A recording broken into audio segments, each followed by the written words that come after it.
warahmatullahi wabarakatuh. Selamat pagi, salam sejahtera untuk kita semua. Om Swastiastu, Namo Buddhaya, salam kebajikan. Selamat berjumpa, perkenalkan saya Rokiah Widya Iswara BPSDM Provinsi NTT. Saya peserta workshop PK Alam. Saya akan mempresentasikan strategi pembelajaran materi standar kinerja pelayanan PKA yang ada di agenda 3 atau agenda manajemen kinerja. Mata pelatihan ini durasinya 9 JP. Ada beberapa referensi yang saya pakai dalam pembelajaran ini selain modul yang dari LAN. Selama proses pembelajaran ini, materi yang saya sampaikan selalu bersifat interaktif, sehingga saya berharap setelah saya menjelaskan materi, ada peserta yang mengajukan pertanyaan yang terkait dengan apa yang sudah saya jelaskan tersebut.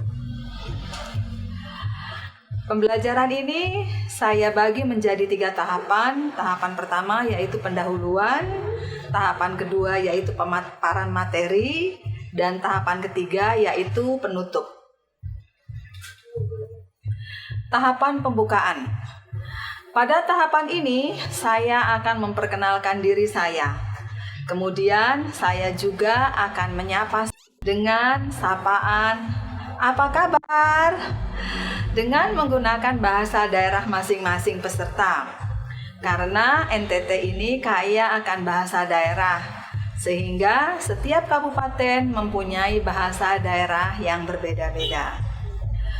Untuk lebih mempersiapkan peserta dalam mengikuti pembelajaran materi ini, saya juga berkenalan dengan peserta dengan cara yang inovatif, yaitu dengan menyebutkan nama panggilan peserta masing-masing berdasarkan huruf pertama nama panggilan itu. Kemudian peserta harus menyebutkan kalimat menginspirasi yang berkaitan dengan kinerja atau pelayanan. Misalnya, nama peserta panggilan itu panggilannya Robert. Maka peserta itu harus mengatakan "Saya Robert, saya responsif." Masih di tahap pendahuluan, kemudian dilanjutkan dengan membentuk yel-yel sebagai penyemangat. Yel-yel ini sengaja saya bentuk sebagai dukungan terhadap pencapaian misi pemerintah daerah Provinsi NTT yang menjadikan pariwisata sebagai prime mover atau penggerak utama perekonomian NTT. Dengan demikian, Provinsi NTT saat ini sedang menggalakkan pariwisata melalui berbagai kebijakan. Semua peserta sambil mengangkat kedua tangannya dan mengepal serta menghentakkan kaki kanannya sama-sama mengatakan "NTT hebat, NTT ramah, NTT bersih, ayo datang ke NTT. Beta tunggu Deskripsi mata pelatihan ini adalah membekali peserta dengan kemampuan memahami dan menerapkan standar sistem pelayanan dalam pelaksanaan tugas, serta mengelola sumber daya kelompok kerja dalam pelaksanaan tugas. Hasil belajarnya yaitu setelah mengikuti pembelajaran mata pelatihan ini, peserta diharapkan mampu menjelaskan dan menerapkan standar pelayanan publik dalam pelaksanaan tugas, serta mengelola sumber daya kelompok kerja dalam tugas pelayanan. Indikator keberhasilannya adalah setelah mengikuti pembelajaran ini, peserta dapat 1. Menjelaskan standar pelayanan dan indikator kepuasan pengguna layanan. Yang kedua, menganalisa efektivitas dan efisiensi implementasi dan kualitas produk hasil layanan. Dan menjelaskan pengelolaan dan pemberdayaan sumber daya dalam meningkatkan kinerja pelayanan. Kemudian saya akan membagikan soal pertanyaan pada peserta yang terkait dengan pembahasan materi sebagai pretest. Dan jawaban dari peserta tersebut dikumpulkan kembali ke fasilitator. Alokasi waktu di sesi pendahuluan ini yaitu 25 menit. Tahapan pertama yaitu tahapan penyajian materi pokok bahasan 1. Untuk mencapai hasil pembelajaran yang pertama yaitu peserta dapat menjelaskan standar pelayanan, maka saya akan menjelaskan tentang standar pelayanan sesuai dengan Undang-Undang Nomor 25 Tahun 2009 tentang pelayanan publik. Saya juga akan menjelaskan pula definisi pelayanan publik berdasarkan Lembaga Administrasi Negara dan Kementerian Dalam Negeri. Alokasi waktu untuk materi ini yaitu 50 menit. Yang berikutnya, agar peserta mampu menjelaskan macam-macam indikator kepuasan pengguna layanan, maka saya akan menjelaskan tentang indikator-indikator kepuasan pengguna layanan, yaitu tentang 1. Sistem prosedur pelayanan, 2. Kemudahan akses informasi pelayanan, yang ketiga kepastian tentang lamanya proses pelayanan, yang keempat biaya pelayanan, yang kelima kejelasan tentang jenis pelayanan. Alokasi waktu untuk pembahasan materi ini yaitu 50 menit. Di sesi ini, saya menanyakan kondisi real di lapangan tentang mutu pelayanan publik di daerah asal peserta masing-masing. Dan kenapa terjadi demikian? Berikutnya, pencapaian keberhasilan yang kedua adalah supaya peserta dapat melakukan analisis efektivitas dan efisiensi implementasi dan kualitas produk layanan.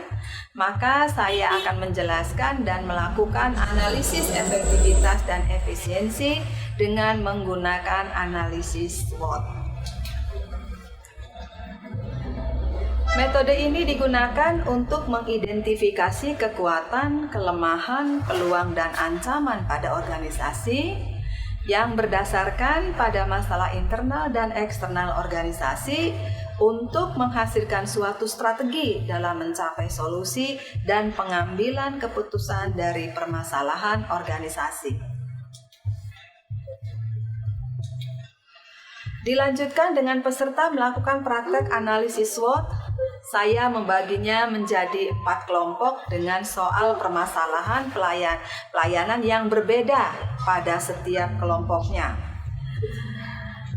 Pembagian kelompok ini berdasarkan hasil identifikasi kemiripan tugas dan fungsi jabatannya dari setiap peserta masing-masing, sehingga memudahkan untuk melakukan analisis. Masih terkait dengan pariwisata di NTT, maka pembentukan kelompok ini berdasarkan nama-nama tempat destinasi wisata atau sesuatu yang menjadi ciri khasnya NTT, sehingga nama kelompok ini adalah kelompok Labuan Bajo, kelompok Sasando, kelompok Cendana, dan kelompok Komodo. Soal tugas kelompok diskusi dan analisis. Untuk kelompok Labuan Bajo, melakukan tugas analisis tentang efektivitas dan efisiensi implementasi dan kualitas produk layanan di bidang kesehatan. Sedangkan untuk kelompok Sasando melakukan analisis tentang efektivitas dan efisiensi implementasi dan kualitas produk layanan di bidang pertanian. Masih tentang tugas kelompok, yang berikutnya kelompok Cendana melakukan analisis tentang efektivitas dan efisiensi implementasi dan kualitas produk layanan di bidang perizinan. Yang terakhir, kelompok Komodo melakukan analisis tentang efektivitas dan efisiensi implementasi dan kualitas produk layanan di bidang anggaran. Kemudian hasil diskusi dan analisis setiap kelompoknya dipresentasikan. Diskusi ini menggunakan metode FGD dengan alokasi waktu 225 menit.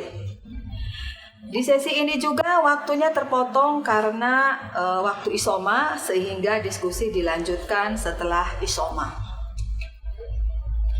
Yang berikutnya masih penyajian materi kedua dengan pencapaian hasil belajar adalah peserta dapat mengimplementasikan produk layanan.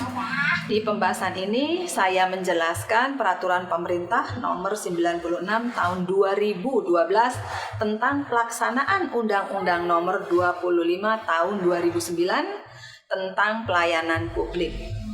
Dan juga saya menerangkan tentang standar pelayanan publik berdasarkan Ombudsman, di mana regulasi tersebut menitik beratkan pada ruang lingkup pelayanan publik, sistem pelayanan terpadu, dan pedoman penyusunan standar pelayanan publik.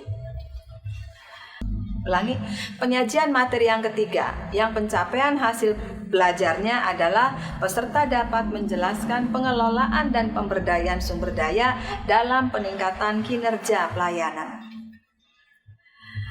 Pada pembahasan materi ini, saya menjelaskan tentang optimalisasi peranan SDM yang dimiliki agar berkontribusi terhadap pencapaian tujuan organisasi melalui pembagian tugas yang jelas dan terukur. Yang berikutnya, yang kedua, mengidentifikasi networking atau stakeholder atau mitra kerja yang terkait atau pemangku kepentingan beserta fungsinya masing-masing.